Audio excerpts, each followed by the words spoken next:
Tangan di pinggang, pinggul digoyang-goyang, rentangkan kedua tangan seperti burung terbang. Tangan disilang-silang, kaki menendang-nendang, bergembira hati.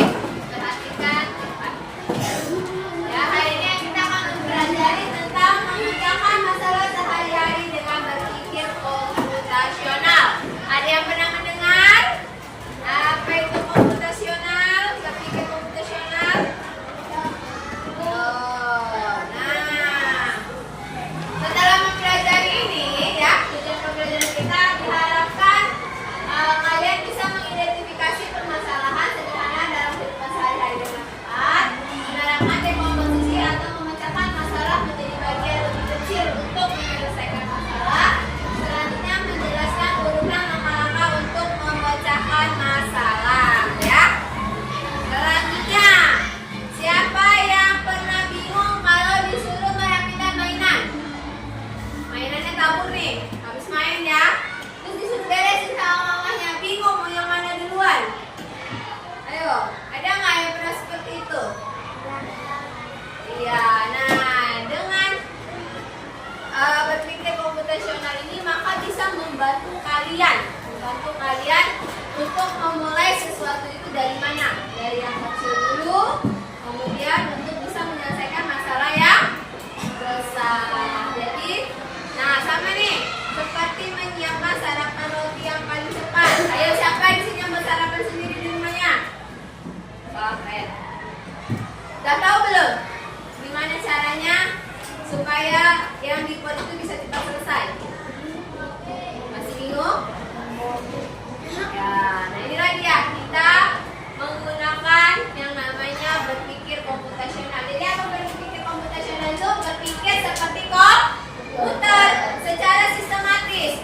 A, B, C, D. Nah, yang A dulu, yang B, yang C, baru yang D. Seperti itu yang dimaksud dengan berpikir komputasional. Nah, di dalam pembelajaran ini itu ada yang namanya dekomposisi dan algoritma. Ya, dekomposisi itu apa? Jadi dekomposisi ini adalah cara memecahkan sebuah masalah yang besar menjadi kecil-kecil. Ya, jadi ketika kalian menghadapi sebuah permasalahan yang besar, maka kalian memilah-milah permasalahan itu menjadi kecil-kecil dan diselesaikan satu persatu, sehingga permasalahan yang tadinya besar itu bisa diselesaikan secara bertahap, secara rapi dengan baik, ya. Nah, contohnya nih, ruang kelas kotor dan berantakan. Ngapain sih kita kalau ruang kelasnya kotor dan berantakan? Ya, yang pertama kita lakukan adalah kalau ada sampah yang besar-besar seperti kertas, ya, itu diambilin dulu, dipungutin, ya kan? Setelahnya baru kita sapu lantainya untuk membersihkan debu-debu ataupun sisa kotoran. Setelah itu ngapain lagi? Bersih mejanya, dirapin, yang tadinya miring, naik turun, ya kan? Dirapikan. Setelahnya, ya ini yang paling sering dilupakan, menghapus papan tulis. Sering banget lupa yang namanya menghapus papan tulis, ya. Nah, ini adalah permasalahan yang besarnya tadi apa? Ruang kelasnya kotor. Lalu kita pecahkan menjadi permasalahan yang kecil supaya semuanya bisa diselesaikan. Pertama, kita ngapain dulu? Ruang kelasnya dibersihin dulu sampah yang besar-besar, ya kan?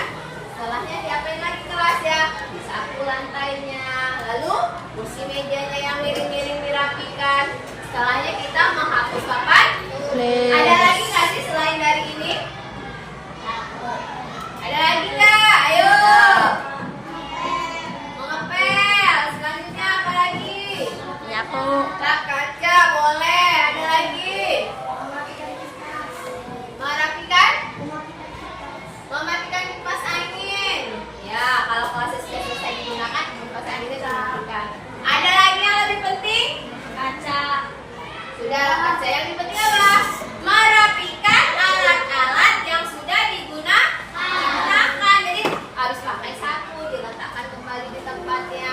Sudah pakai per, ember, dan sebagainya dikembalikan lagi pada tempatnya. Itu yang jauh lebih penting. penting. Karena walaupun kelasnya sudah rapi, tapi kalau alat kebersihannya masih berantakan, enak nggak dilihatnya? Enggak, benar sekali. Lalu apa? Kita bisa membantu guru untuk merapikan mejanya, ya? Karena dengan rapi. Nah, itu untuk dekomposisi. Jadi sebuah permasalahan yang besar kita pilah-pilah menjadi kecil, yang mana dulu yang mau kita kerjakan.